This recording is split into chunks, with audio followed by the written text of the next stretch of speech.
Great skills again by him. Oh, marvellous goal by Lundgren.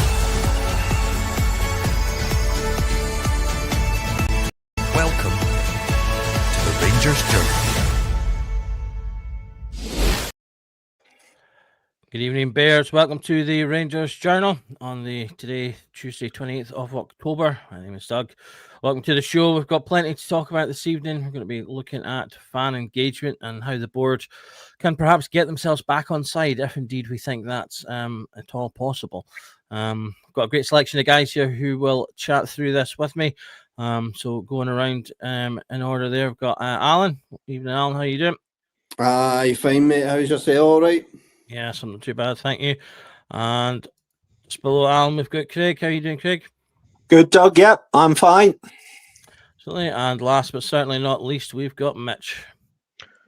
All the better for seeing you chaps this evening. Absolutely.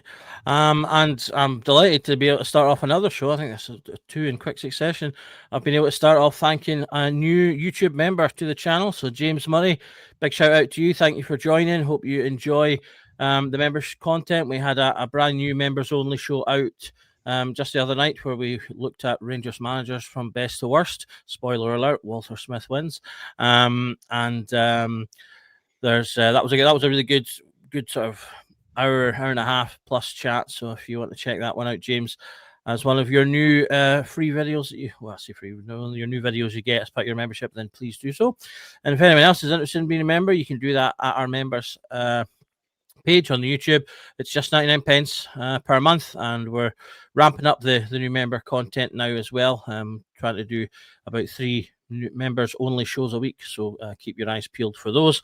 If you're not able to become a member, then that's totally fine. You can just subscribe to the channel, hit that subscribe button, and then the wee notification bell to get notifications for whenever we do go live. We've got a suggestion for Philip. You should do a best goals pod. That is something in the list. I've got a wee list of ideas and stuff, and we chat about loads of different things, and that is one, Phil. So keep an eye out. Hopefully that'll appear at some point in the future.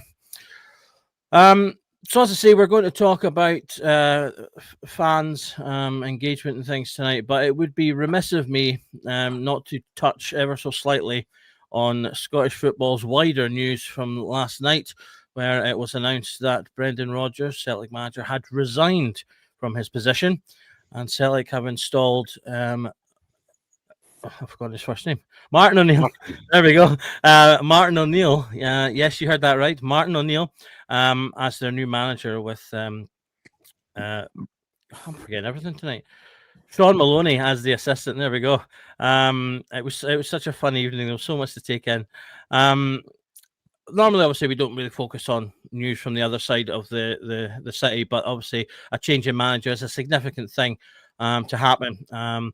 Both now Rangers and Celtic having had to switch managers before the start of November, which is something that I don't believe has ever happened before. We've both teams, to be honest, are a bit of a shambles right now, which is news delight to hearts, no doubt, as they rampage on. But I just thought I'll quickly go around the houses. Any thoughts, particularly, obviously, given we've got the semi-final coming up? This kind of spins the narrative on that a little bit, Alan. Yeah, it certainly does a wee bit. I mean, I think the timing more than anything came as a surprise. I don't think anyone expected Rodgers to be here next season, but I certainly wasn't expecting him to go this early in the way he did.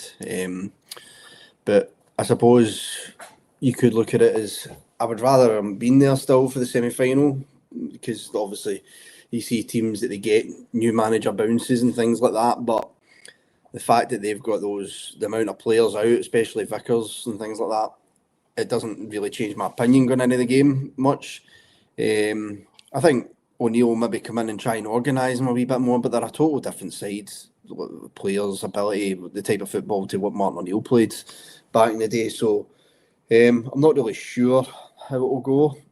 I don't really think it changes things much for us. I'm still hoping we're still in a position that we'll hopefully get a new manager bouncing things, and to be honest, I would just rather concentrate on us and what we're doing and get our house in order and look to try and get back on it. And I suppose his Talk Sport comments is ideal ammunition to put on our dressing room wall right away about us just being completely out of it and irrelevant and things. So, yeah, let's see. Roll on Sunday.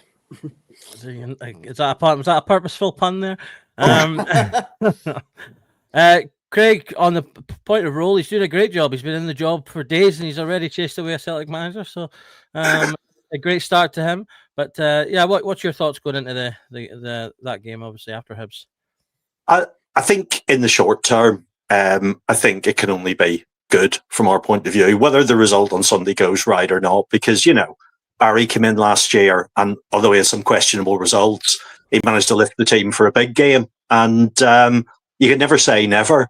I'm happy with what we've got, though. I think we've got a really good, young, progressive manager who will be all over the data, all over the modern ways of playing football.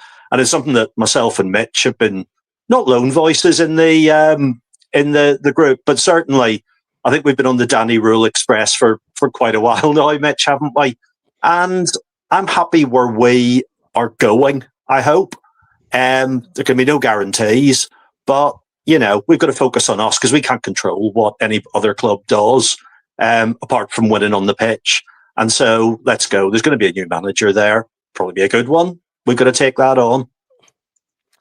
100%. Mitch, Craig obviously mentions there the big thing is focusing on ourselves.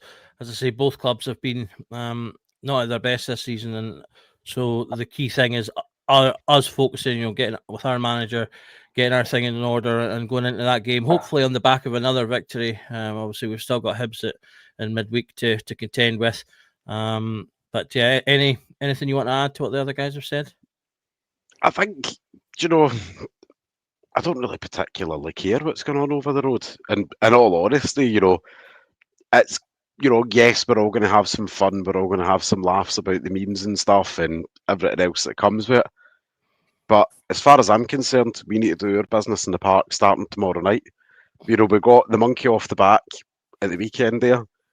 We played some, Danny Role-esque football at the weekend. For those of us that watched the Wednesday last season, will know what we mean. There was some clear signs of organisation. Unfortunately, the odd brain fart, but that's something that doesn't negate. You can't change that in the space of 3 or 4 training sessions. But I think all Danny Role can do right now is charge on, do what we're doing, win each game as it comes. Let's everybody's looking ahead to Sunday when we've still got a game tomorrow. We beat Hibs tomorrow, we move further back up the table. They've got a chance to close the gap on others around us. And depending on what else happens tomorrow, we never know, we might be closer than we thought. But all we've got to do, as the old expression goes, the wheels in the bus go round and round. I'm lost pulling that one out. That's a nice one. But Shona makes a great point here. A massive week ahead in terms of building mentality and momentum. Absolutely agree, Shona. I think if we can beat Hibs tomorrow, obviously, which, as I say, and Mitch says there, we've got that game first and foremost. But if we can beat them and pull out a victory in the league final, that'll be a massive start. A massive good start to the Rule era, and we'll get the team moving in the right direction, improve fan sentiment, and that's what we're going to talk about today. As I say, we're looking at the fan sentiment, and in particular in relation to the board. I think, obviously the fans have a lot of fans have quite quickly come around to Rule. I think in his early days, he did a lot of things right in terms of quick wins. He said the right things, wins first before beautiful football, wearing the suit, wearing the brogues, little quick wins, easy things to make himself popular. And then he's compounded that by improving performances, obviously getting another win. And also the way that he's fronted up and spoke to fans, I think has gained him a lot of early respect in the door. And it's in theory easy for him in terms of getting fans on side. He just needs to keep winning football matches. But with the board, it's more complicated. I'm going to go around everyone. I'll come down to you, Mitch, and we'll go around the opposite way this time. What do you think are the key issues that have gone wrong for the incumbent board in terms of their relationship with the fans? I'm going to try and keep this answer brief, which, when I say this, it's normally followed by a 7-minute monologue, so I will try and keep it brief. I think the biggest thing is, since the takeover, they came in all guns blazing and promised the world, and this far. And I will say, the proof will be in the pudding at the end of the season in terms of the playing squad side of things. But from a fan's perspective on the match day experiences, nothing's particularly changed from last season. You know, in terms of we still turn up, we still pay a load of money, the food's still not great, you know, no offence to the pie people or anything, but, you know, the food's still not that great. There's still not much to do around the ground on match day. You know, I look at it as, you know, I'm a dad, you know, I take my wee girl, you know, when tickets are available for juveniles, and I go, other than to see the players coming into the stadium, what incentive is there to take her to the stadium at 1:30 for a 3 o'clock kickoff? You know, there's not much other than, you know, great, there's a snack van in the corner, there's hundreds of places to eat, you know, in the town before you go into the subway. You know, I think things like that, and I think comments like Patrick Stewart's made in the past, obviously, about Tifo, where, let's be honest, if he'd used half a brain cell and spoke to somebody either in the fan advisory board, or spoke to someone like John Brown or whatever else, and actually asked for the context behind the Tifo first, rather than coming out like a school teacher pointing the finger at all of us saying, you've all been very naughty and I'll see you all in detention next week. You know, I think they need to stop blaming us for everything. There is things like pyro, for example, that yes, hands up as fans, we need to take responsibility for, but that's also not been an issue now for a number of weeks.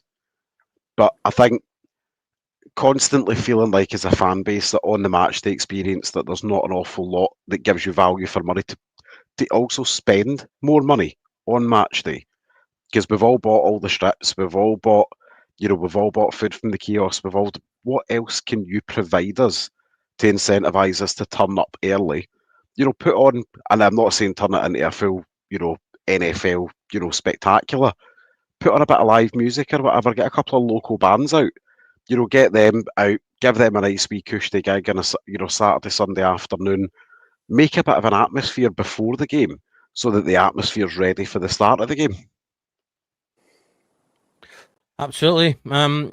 Craig, Mitch is focused on sort of match day experience there. We talked about a little bit about that before we came on as well.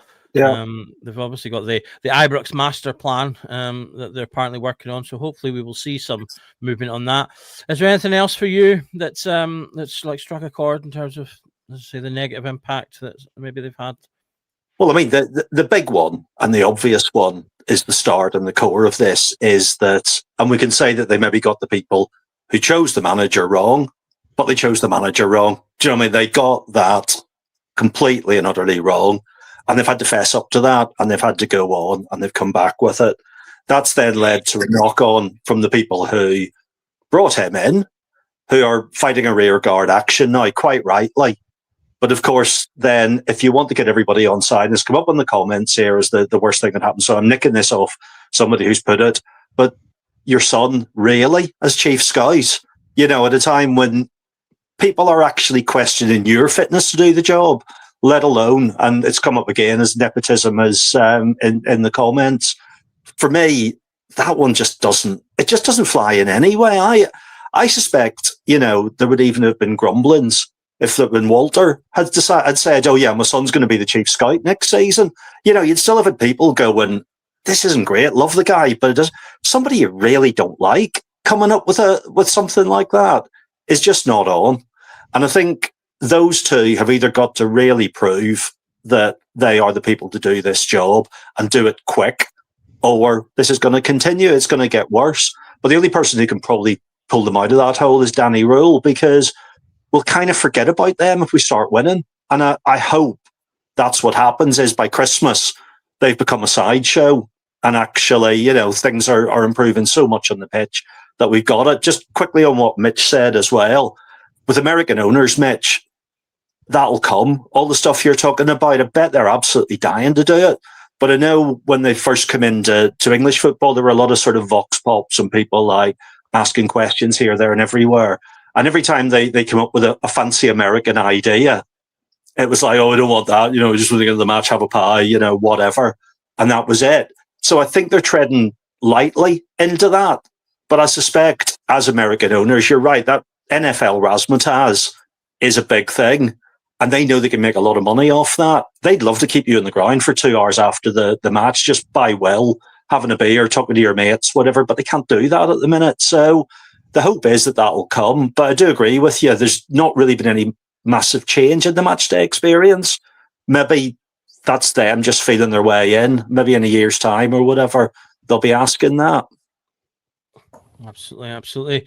Alan, Shona suggested to you, what about Dan Purdy? He's someone that's gotten a bit of a get out of jail free card, I think, with the focus firmly on Thelwell. But obviously Dan Purdy is meant to be a key member of the recruitment team, and obviously Craig touched on making the mistake of bringing in Russell Martin. A lot of people have also been critical of the players that have come in as well. Have you any thoughts on that kind of thing? And then again, if there's anything key for you after? Yeah, well, I think the recruitment, I think everyone to a man can see that the recruitment hasn't been good enough. We've been nailing our colours to the mast by shopping in a select market in England where I don't feel you get value for money. We are looking at players and seeing guys like Giga coming in, 10 million Wolves paid for him, so we're automatically thinking, right, he can come up here and be a star. 10 million to an English Premiership team is a drop in the ocean. That's a punt, really. We're not in that market. If we're getting someone that's that, we need someone that's going to be in here, take it to a first team place and stand out. The same with Chermiti. He never put the price tag on himself, and I'm one of his harshest critics as well. I don't think he's came up here and looked worth the money. But at the same time, we're not. He's not putting the price tag on himself. You know what I mean? And we are going to a market that we're not getting value for money in. Nobody is going to tell me otherwise, that we couldn't have shopped about Europe and picked up a couple of good top strikers for the money that we've paid for Chermiti. I mean, I seen a stat the other day that Thelwell has spent 23.5 million on Chermiti alone, and before Saturday he was yet to see him score a goal. I mean, what in the world then possesses our recruitment team to then look at that and think that's value for money? Listen, the boy might come good. He might come good. We all hope he does. But to me, the recruitment going to England just does not make sense. You look at where we picked up guys like Egerman before, Morelos before. There's players out there. If we get a proper scouting network out with our recruitment team that we can pick up and get value for money for.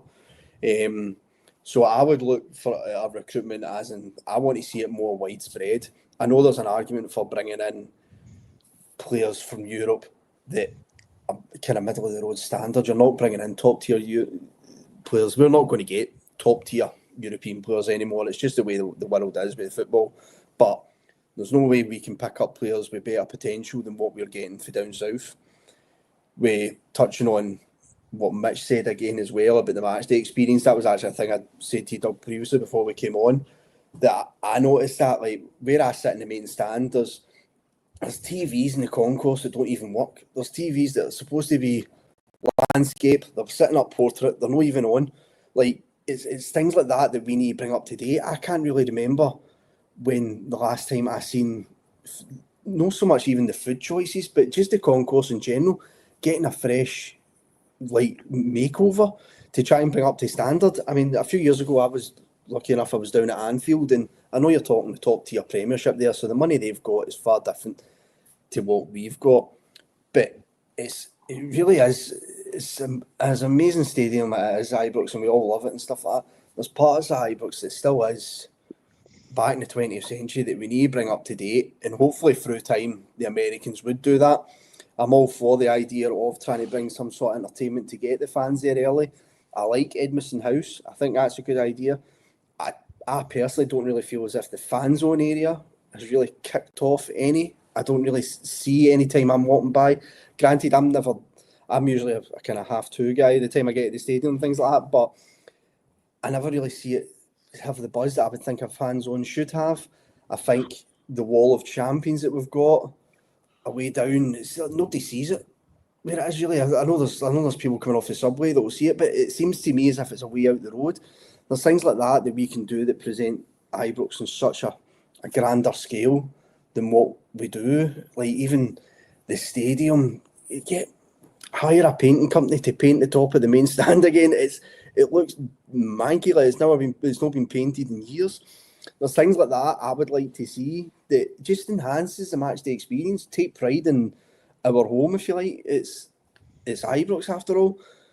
Obviously, I do understand they can't do everything the minute they come in, and the priority is always going to be what's the team doing, how's the team doing, and things. So, and hopefully through time they will do that.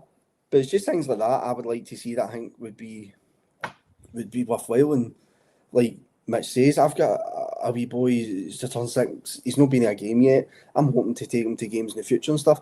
You want something that's going to entice them, that they're going to enjoy the experience. Absolutely, and we'll dig deeper into some of those options a bit later on as well. I'll come back round to you, Craig, for the next part. Obviously, having touched on things that have gone wrong, what do you think are if you were to have to pick a top 3 in terms of what the fans want from the board, what would you say your top 3 for those things would be? And I'll be coming to the other 2 of you so you can start thinking as well. Yeah. Well, I think it's very easy to go to number 1. It's a winning team. It's silverware and stuff. That's surely the core reason why we all turn up to the games. That's why we go. That's what we're doing here. And other stuff flows through that. I think often as well, if you've got a team of players out there who you go into the club shop and your boy goes, I can't think of who I want on the back of my shirt because there's 7 or 8 players that could easily be that. Again, that shows a kind of goodwill feeling and a good time and stuff. There's obviously a lot of other things they could do, but for me, those 2 things go to success on the pitch. We've touched already on how they can improve the stadium and all of that. I suspect that will come, but I think, Rome wasn't built in a day. Did I say Rome there? But you know what I mean. It's that, and a third thing, I suppose it's just that feeling that you enjoy going there again. And actually you're up on Saturday morning, Sunday morning, you feel like, great, it's match day, I'm on my way, and here we go. Absolutely. What about yourself, Mitch? And if I can add in as well, if I say, I think I can probably assume that a winning team is number 1 and kind of pretty much universally. So maybe for you guys, what specifically do you think the board can do to enable us to have a winning team? What do you think the key thing would be from them? Assuming that's one of your top 3, just to narrow it down a bit from what Craig said. I'm not going to lie, and I've said this on numerous pods over the last few weeks. I'm going to go against the grain and say we have got a pretty talented squad, and player for player, what went out versus what has come in. What has come in is of equal, if not better, quality and value versus what went out. I think the big problem that we spent was because they got the man in charge wrong at the start, and unfortunately they done one part of the jigsaw right and then, shoved the corners in the middle, when it came to hiring the manager. I think now they've got to prove that they've got the right man in charge, and Danny Rowe, I am very much on board the Rock and Roll Express right now. So I do think we do have the right manager in charge. I don't think fundamentally there's been an awful lot of damage done to the club in the summer window. I think it's quite easy when we're in a bit of a doom spiral that we were in at the start of the season of we weren't winning games, players were running about like they didn't know what a football was, and they just discovered legs for the first time. I think it's dead easy to go, everything's terrible, everything's pants, everything's garbage. But actually we're starting to see, in particular like the weekend there, starting to see players who have instruction, who have ability, and who can go further forward. I'm not being funny, but as much as myself and Scotty make jokes about being the Trinity champions amongst the group, you don't score the goal that he does at the weekend if you're not any good. And yes, it's his first senior goal within football, but equally, I don't care if that's how he scores his 20th or his 30th of the season. He's put the ball in the back of the net, which gives him confidence to drive himself forward, which drives the team forward. And anything that drives the team forward from where we've been in the last few weeks is only a good thing in my books. And I think there's maybe one or two players like Giga, for example, who've come in the summer who I think it's quite clear just now he's got some sort of, PTSD from Bruges, that actually the best thing for him would be to send him back on loan. But you could argue that was a smart move then to bring him in on loan, to say, well, we're not committed to buying him. Based on the first 6 months, it's not worked out very well way back down the road, because we can then free up that space for somebody else to come in. But in terms of what the board can do to make us all, happier, I think some of it just involves speaking to us. And I don't mean speaking to fan advisory boards, people who are, got shares and stuff like that within the club. Actually walk around the ground on match day. There is over 50,000 people there. There is bound to be some ideas that aren't already in the ideas box. Now, some of them are going to be wild in between. Some of them are going to say, release white doves for the stands. That's not going to happen. But there's bound to be some sensible ideas coming from fans in the stands, around the ground as we all get in. Don't stop being afraid to come and speak to us. We're not all like, we've not got 7 heads and, 24-inch biceps that we're ready to put somebody in a headlock. Like, come and talk to us and ask us what we would like. Because ask the question, the greatest form of market research is boots on the ground, and ask the people like all of us who are paying money week in, week out to come. Absolutely. And in Chermite's defence, he scored 3 goals at Sporting, so that's his 4th senior goal. So you can get all in on him now. Alan, what about yourself? What would be the key things for you?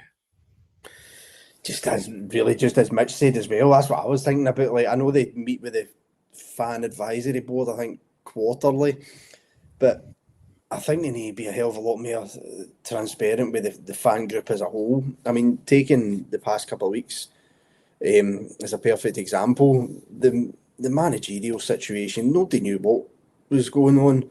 It looked as if it was Gerrard, then it looked as if it was Raul, then he pulled out, and then we're going all Muscat, and then all of a sudden, 24 hours later, Raul's in position. What have you, and nobody knew what was going on. I get it, like they said, with contracts and things, in discussions and stuff like that, there's maybe a lot that they can't say, but I think they should be looking to try and come out a wee bit more often than what they do, to speak to the fans and let us know exactly what's going on, or what plans they have coming up in future and things. Like, Thelwell comes out in a video there not long before Martin goes, telling him that he's one of the best coaches he's ever seen and things like that. But then he's saying, if I'd went and spoke to somebody else or whatever when he was in place, it would have all came out. It's just, to me, that they need transparency. For me, is the big one, that they need to try and be a bit more upfront with the fans, and I think do it more on a regular basis. How they do that, it's up for anyone's guess, because obviously it's not, they can't just obviously send emails out to everybody, but I think there should be maybe a wee bit more use of the Rangers TV or Rangers website with YouTube and stuff like that, and kind of come out and tell the fans plans that they've got, that they're wanting to kind of try and put into place and stuff, so that we know. To me, I think that's one of the main ones, just so that we know. Look, 50,000 people rocking up there every second week, spending an absolute fortune, and that we just get absolutely scalped in Europe again, and the next thing a 4th strip comes out. It's read the room. Absolutely. I think we've got a comment of the night thus far. If anyone can beat this, then please try. But we'd like the board to give Celtic a glowing review on Russell Martin. I think that's a fantastic idea. Irox 1962. So you're winning comment of the evening so far. On the point of comments, I have been not flagging, that's the wrong word, highlighting a couple of comments we'll pick up at the end. If you do have any questions sort of on tonight's theme, or any ideas you'd like us to talk about that we maybe haven't touched on or don't touch on by the end, then throw them into the comments. As I say, if you make sure that you put a question mark at the end, StreamYard kind of puts a wee icon on it to say, hey, someone's asked a question. It makes it easier to find. So yeah, if you do have any stuff, pop them in, as we'll pick up a couple of things at the end of the show as well before we go. Okay, so I haven't touched on, as I say, the problems and kind of things we'd like. Want to sort of dig deeper into what the path forward. I put it in the group chat before, so if you haven't done your homework, that's on you. Yeah, so I threw together a slide with just a selection of things that luckily must be okay ideas, at least, because a few of you have touched on some of them already. So basically, I'll just kind of go through the slide and give you the opportunity either to pick something out from the slide, or if you've got anything in particular of your own you'd like to expand further on, then feel free to do so. So there's a couple of short-term fix ideas. So transparent communication, which has been touched on, displaying clear, rational decision-making, for example, recruitment, and demonstrating wider recruitment strategy for January, which I think someone touched on in the comments as well. And then there's a few long-term things in there. Again, a number of things that we've touched on: the matchday experience, Ibrox improvements, etc.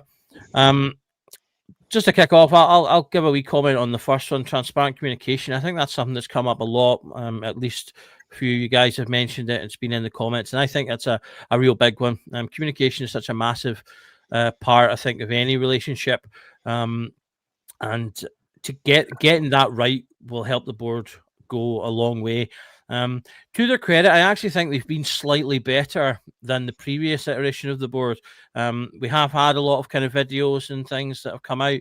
Obviously, post Martin, they did do not just one, but multiple press conferences with different combinations of people in terms of who they were talking to and things like that. So I do think they have actually improved, even if the messages we've been getting aren't always the best. And some of the things they've said have been maybe a bit questionable, i.e. Martin being the greatest coach he's ever seen.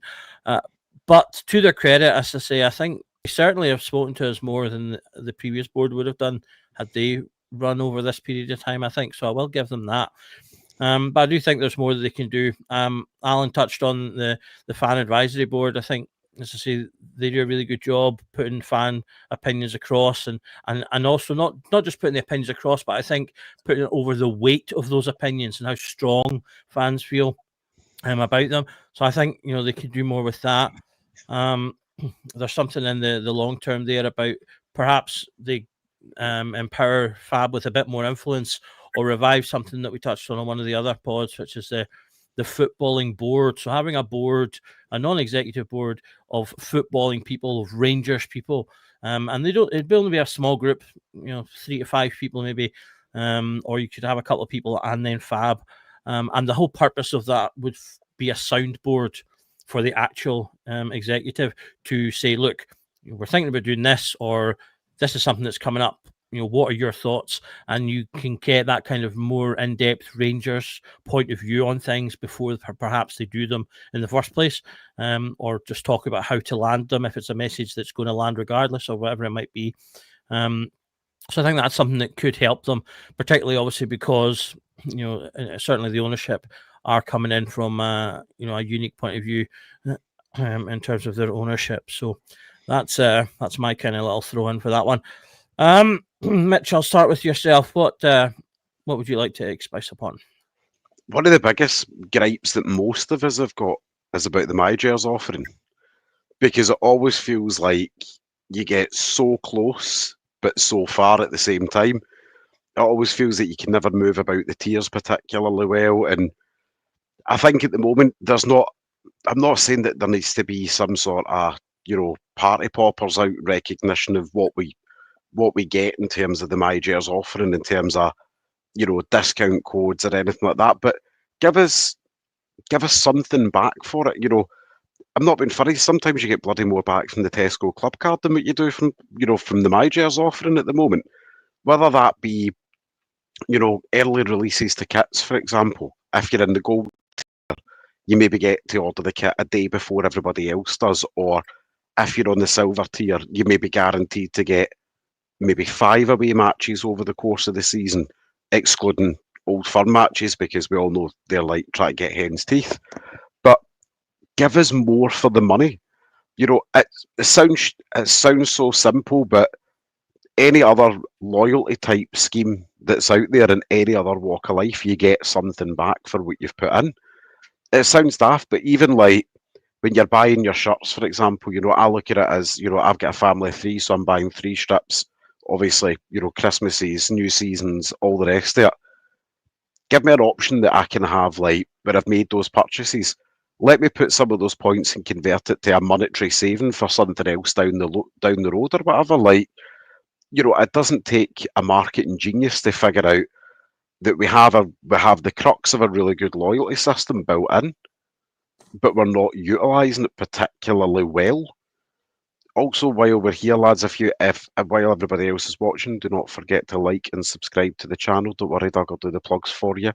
But I think, the MyJers offering, there's got to be something more. Whether that be, sounds stupid, but even like early access to events at Edmiston House or whatever, increase the headcounts to things like that, or put on special offers to MyJers members even in the off season for things like day trips to the museum and stuff like that. Put in, give something like that where, 1, the club can make money out of it, but 2, it makes you feel like, well, I only got this special offer because of MyJers. Absolutely, some really good suggestions there. I like the early access to strips and things like that. Such a quick win, I think. I think something like that would be so easy to put into place, and would encourage people. Craig, what about yourself? Is there anything off that list or off the top of your head that you think would be a really big one for you that you'd like to expand on? Yeah, I mean, one of the things, and it comes down again to what we've been talking about before, is we're very big on the fact that we don't feel we're being communicated with enough. But I think it comes from a kind of loss of trust with the board and the club. And actually, again, there wouldn't be that need on our part to hear everything that's going on if we were kind of confident that what is going on is actually pretty good. And I think maybe that comes with it because, there aren't many clubs out there, I don't think, who have Q&A sessions where they pull people in from the board and stuff and sit down in front of the fans. I don't think it's that much of a thing that happens here, there, and everywhere. I'm not trying to make excuses for them because at the end of the day, they put themselves in that position, not us. In terms of all of the other stuff, I suppose we've spoken about getting there early. We've spoken about being around the club a bit more, about offers and stuff. Some of the memberships in other football clubs and stuff include partners, like trading partners or whatever, sponsors of the club, etc., who will give you discounts if you're a member, so that it's a situation whereby everyone wins. So that, you get a certain discount on, I don't know, Cafe Nero or whatever. And so it's not linked to the club particularly.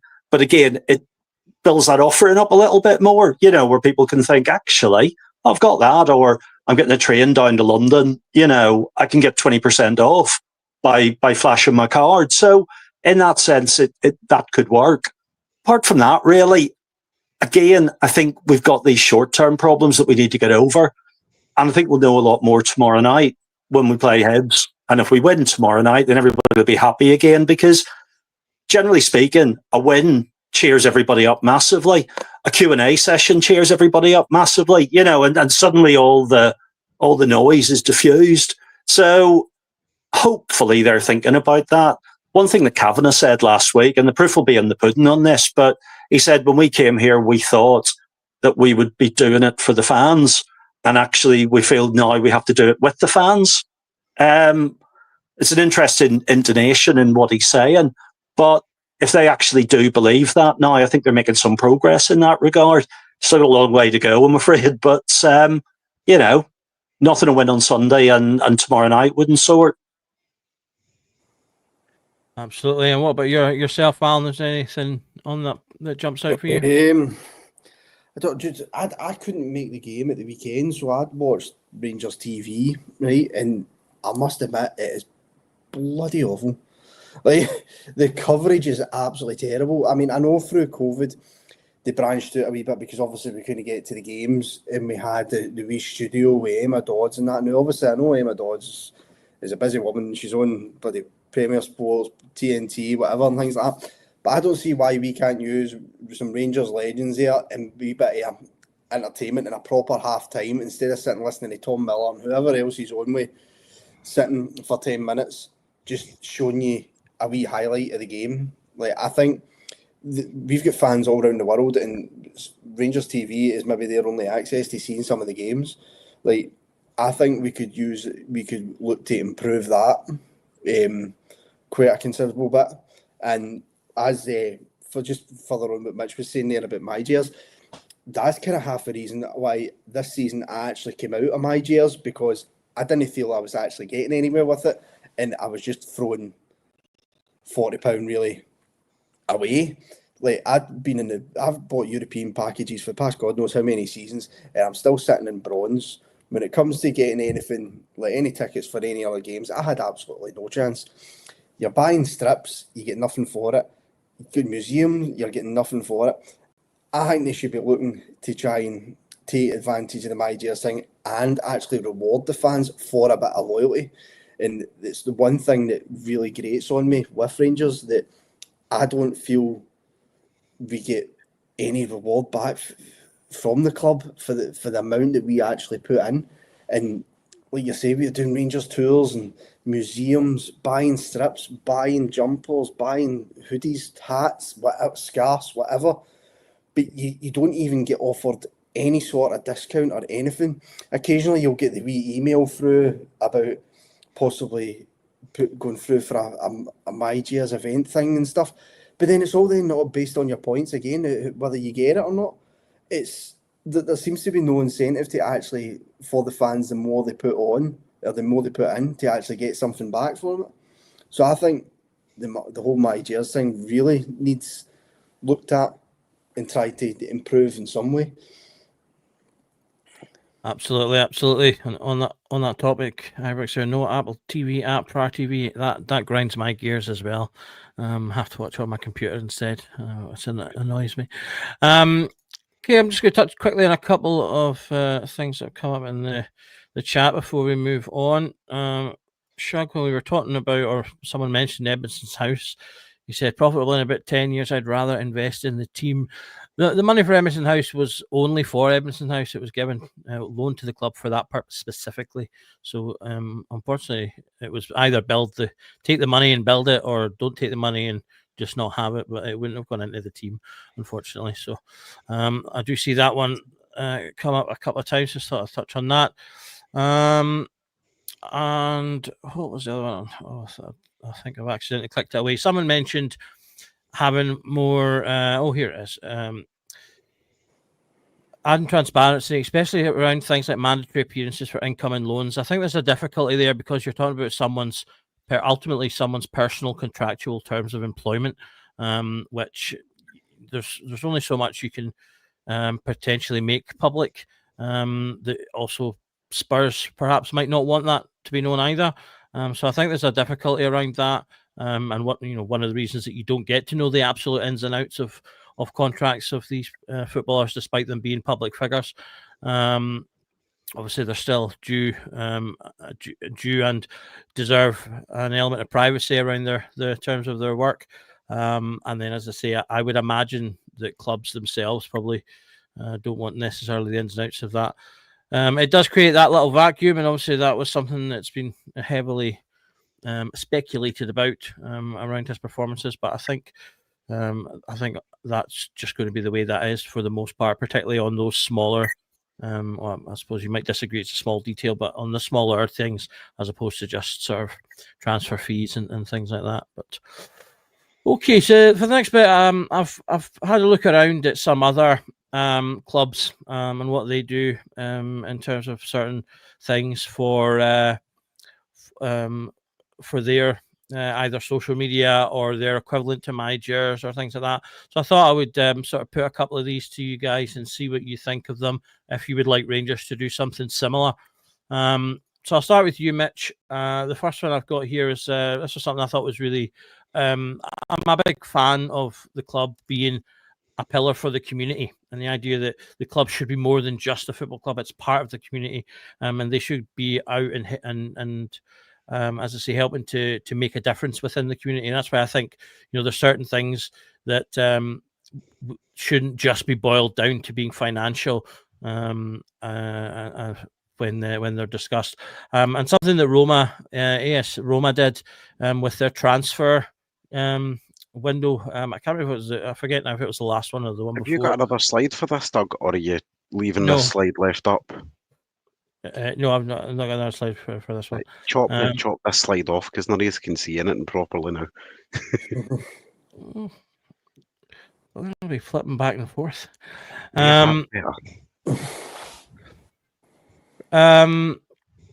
So what was I saying? Yeah, AS Roma, they when they were doing their transfers, when they announced a new transfer, they also put up the details of a missing child as part of a way to bring awareness to missing children around the world. And it was certainly on their English Twitter or X as it would be now. And it wasn't just children in Italy, it was children all over the places. So they put these ads up beside their announcements of their new players, and then afterwards they actually followed up on ones that were found later. Now I know that's a very specific example, so I'm not necessarily suggesting that specific example, but just more the idea of community focused, charity focused. Rangers, I think, has a really good charity arm in the Rangers Charity Foundation. There's a lot of really good work. So it's more just that kind of general idea, and if that's an area you think that they should be pushing. Do you know, there's something about the charity arm that I would love to see the club do more. Just bloody shout about what we're doing. Every other club shouts about our charity foundations here, they're there, they're here, they're doing this, they're doing that. We're really bad at letting the world, whether that be media or social media, we are absolutely honking at being really, really vocal about the things that we're doing in the community.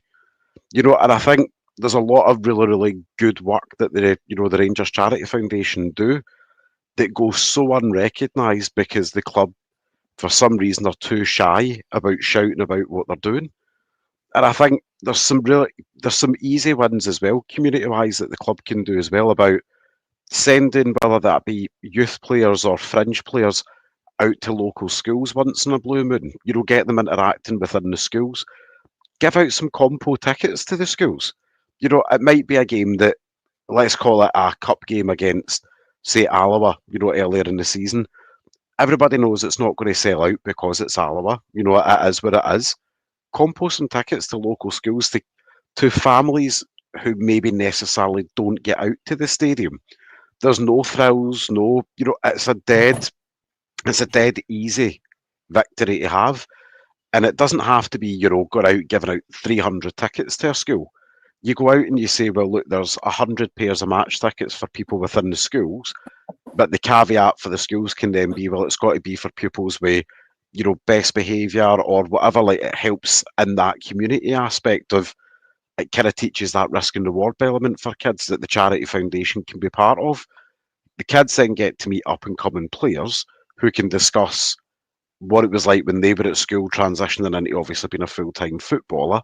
It builds that, early relationships and teaches kids as well that footballers are normal human beings as well. They're not just these mega stars that you see on TV driving fast cars and playing football. I think things like that are so easy. Like, the only things that you ever hear our charity arm shout about are, things like, the Christmas events, for example, when the likes of Ross McCausland last year came down to help serve the Christmas dinners and things. Great PR, but we've done so many other things during the course of the year that didn't get the coverage. And I know we've got a new social media person now, and some of the match day content that they're putting out on socials is cracking. Like, the look at the jerseys and the dressing rooms and stuff like that is cracking. Use that same level of engagement to focus on what we're doing in the community, and film the events, create the content, not necessarily in schools because, there's a whole issue there, but go and engage with other local charities and say, what, we're working with this charity for the next month or whatever, and explain what we're doing and stuff. You know, I think it breaks down a barrier between megastar footballers and everyday real life for a lot of people. Absolutely, totally agree with that there.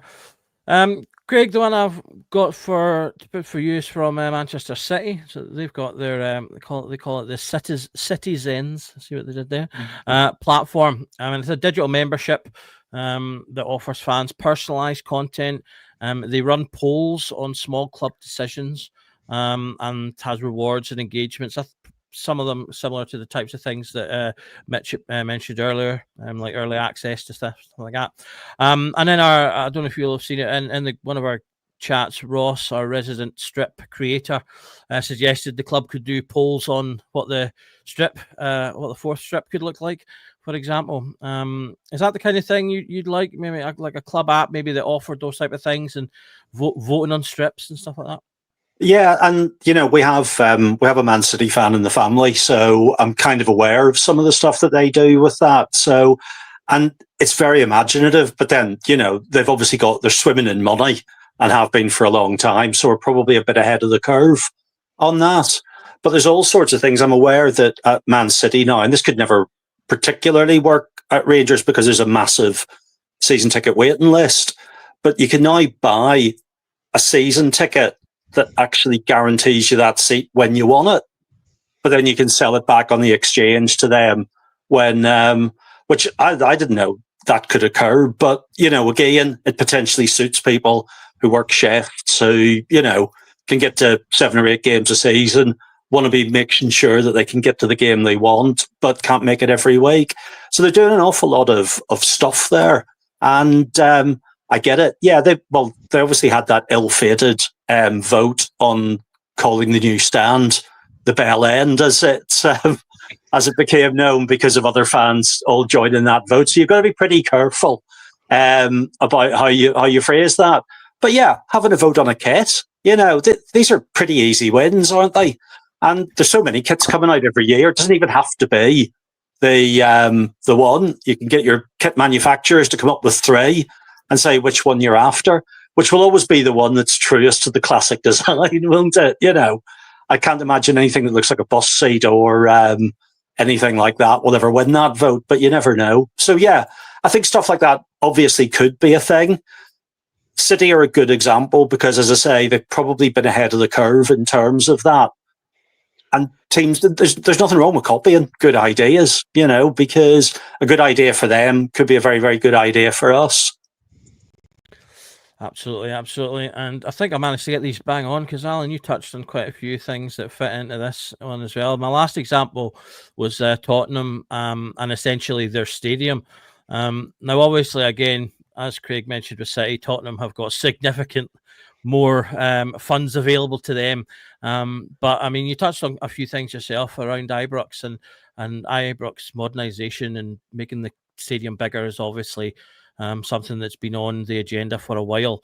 So do you think there's particular things that we can learn from not just Tottenham, but obviously there's a couple of new stadiums? Everton have opened their new stadium recently as well, that we can learn from that. And, Spurs have got whole restaurants, and I think they brew their own beer on campus as well. Is there anything that you can think of, and by all means, any stadium in the world that you think of that you can think of you'd like to see at Ibrox? I wouldn't say that majorly in particular. Obviously, I've not been to Tottenham Stadium or anything like that. So obviously, just seen what we've seen on the TV. I like the fact Put that Alan on the spot there. I like a bit of Ibrox being like the historical look that it's got with the registered building and everything like that. All these new stadiums to me seem a bit kind of, dare I say it, when we've got American owners, but they're very kind of like Americana, like big sporting arenas, but they don't have the classic of, like, say for example, Goodison that Everton just left and things like that. Stadiums like Anfield, Ibrox, like, to me. But I think there's things that we can do that we can, like, take a vote on things like when they're getting us like involved in decisions, like things like with Warlords, Champions, things like that. Like, who in their right mind thought, let's put it a wall on a wall away down next to where the subway is. Like it's not even a part of the actual stadium. Like, but when we've got all the, like, I love the memory panels that you can get your name put on around the stadium and things for people that have passed away and things. I think that's a great touch, and I love all that. But there's parts of the stadium where you could do the Wall of Champions and things.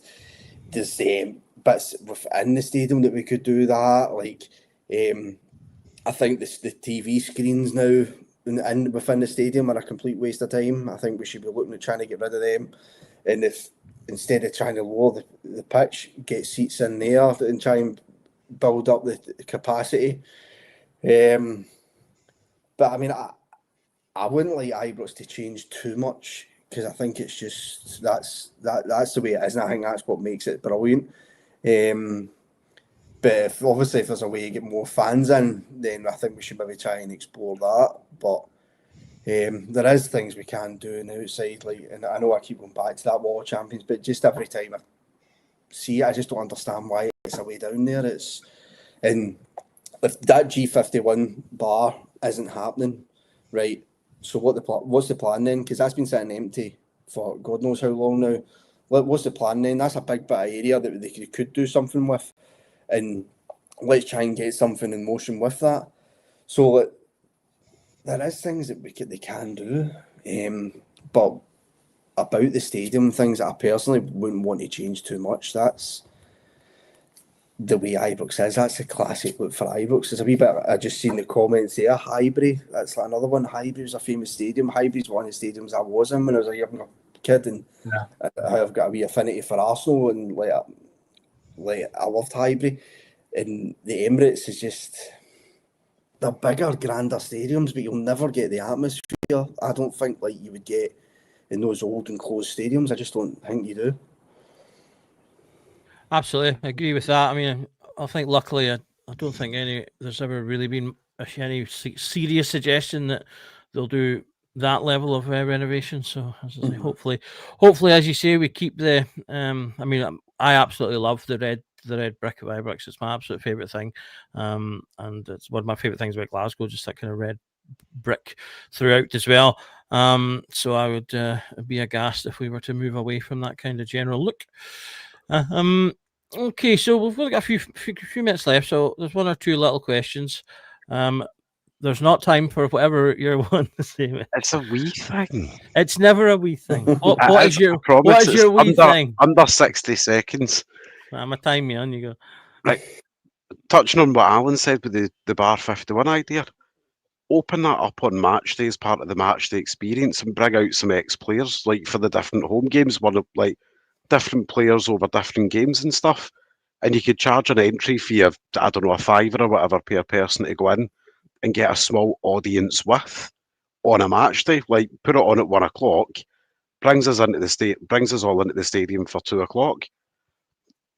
That was just something that was when Alan was talking about it, and I'm like, again, it's an easy win, and we've got so many bloody club ambassadors. You know, it shouldn't be that difficult to organise. Yeah, absolutely. I think maybe need to do a little bit of work to spruce it up, but absolutely, they could definitely use the space for something, rather than nothing would be a good one. Well, I think I mean that's kind of answered one of the questions I was going to bring up, which is why don't they use ambassadors more? These guys are legends of the club, so I think we've definitely touched on that, Shona, that we definitely would use ambassadors more. They do have them here and there, but I think definitely you could use them more frequently, or indeed for things like the footballing board I mentioned earlier on, something you could use some of these legends and that kind of thing. Alan, you touched on RTV earlier. Andrew's asking the panel here, do we think that Tom Miller's races run? I feel sorry for Tom sometimes. It comes up a lot, and I don't want us to focus on him too much, but just the RTV particularly, we've talked a little bit about it. How much, do you think there needs to be more sort of modernization on that. I mean, it kind of starts literally as the match starts and finishes quite quickly after.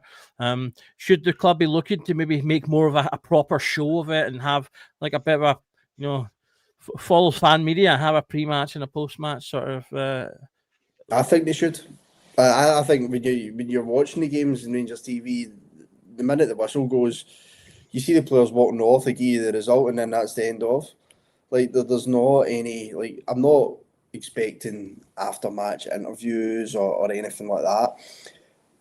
Pre-match interviews, I think they could easily do, because they're uploaded to YouTube and everything before the game anyway, so you can always watch them before you even go into the stadium yourself, if you're lucky enough to get Wi-Fi. But I think Rangers TV is very outdated. I don't want to personally attack Tom Miller and say it's time for him to go, but I think it could be doing me a wee bit of a kind of freshening up, and like I say, it's like even just not even in some big elaborate studio, but see even someone just getting interviewed on the side of the park with someone, like I say, we've got ambassadors there that are all round about the stadium. Even someone to come out for a wee 10 minutes before the game, give her a hang on it, and then at half time a studio guest or something, just to make it a wee bit more, not interactive isn't the right word, but just when you're watching it, give you something to kind of like tune in, like that professional. That Kilmarnock game, like you're sitting listening to Tom Miller and Jamie Murphy going over a wee shot in the game, and then they're just showing you like you're looking at the stadium. And I know they did actually give you the Terry Butcher interview when he came onto the pitch, and that was good to hear that. But I mean, every other game you're sitting looking at the stadium really, and just hearing Tom Miller's voice like talking to you for half time. A lot of times at half time I go away and do something, whereas I like when I'm watching a game live in the telly, hear what the pundits are making of it, see replays with different angles, and try and see what's happened, especially if maybe there has been a controversial moment in the game. So I think it could be massively updated. Yes, maybe going away from home, an away game, is maybe a wee bit trickier than that, but I still don't see why they can't still have some sort of wee studio, just to even if they cut away for the game and you're sitting watching the commentator and the co-commentator sitting talking about the game, just something that makes it a wee bit more updated. But in short, do I think Tom Miller's race is run? Yes, I probably would change him. I think there's someone else, a bit younger voice, with maybe I feel kind of football's moved on a bit. I don't want to judge Tom and his age or anything like that, but I just feel as if a wee bit of a fresher voice and things like that would kind of make it a wee bit more better as well. Yeah, I mean, you talk about interactivity. I don't think that'd be that difficult to do. You know, if you've got an RTV app, you can have a wee vote pop up. Who's your man of the match, and you've 3 players. Something like that. I think you could probably do quite a lot with that. And yeah, you reminded me of something I wanted to bring up actually. That I'll quickly squeeze in. When you're talking about sort of younger people and doing more modern things, I would like to see the club engage more with. I'm trying to think of a word that isn't influencers, because that's I think sports people on social media. You get loads of. I think you get loads of great content from people who come and visit Ibrox and go to matches and things like that.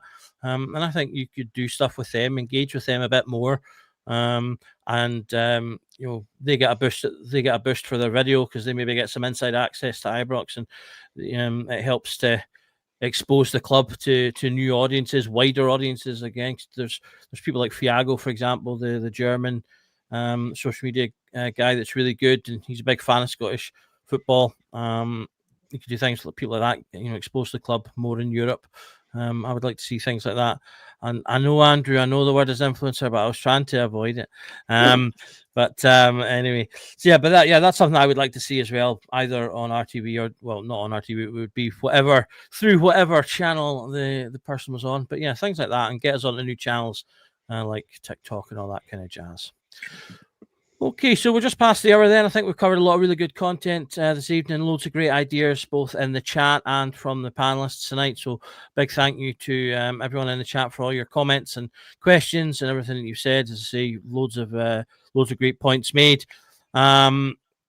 We've, as I say, covered loads of stuff. So I'd like to thank the guys for joining me tonight. Thank you, Alan.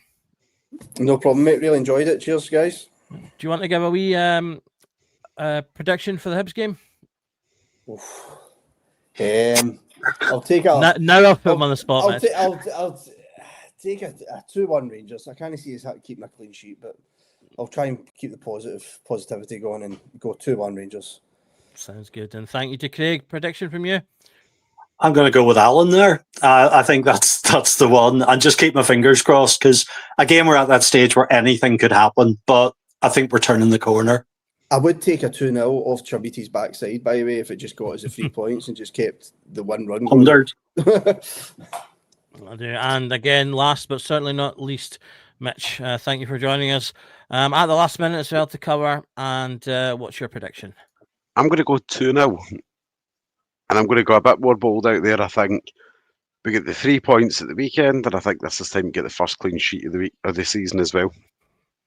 Clean sheet, that would be a fine thing, wouldn't it? I don't know if I can remember what those are like, but that would be. You got dirty sheets.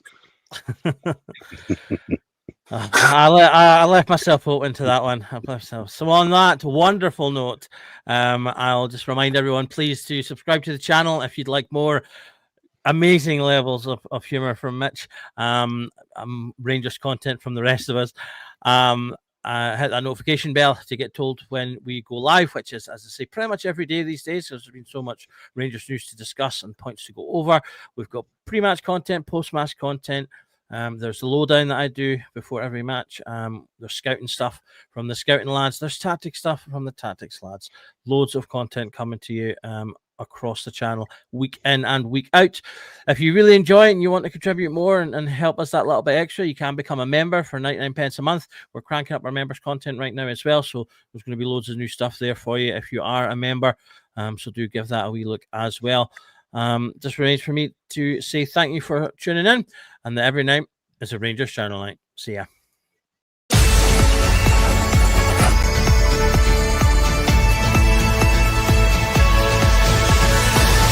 Every night is the Rangers Journal night.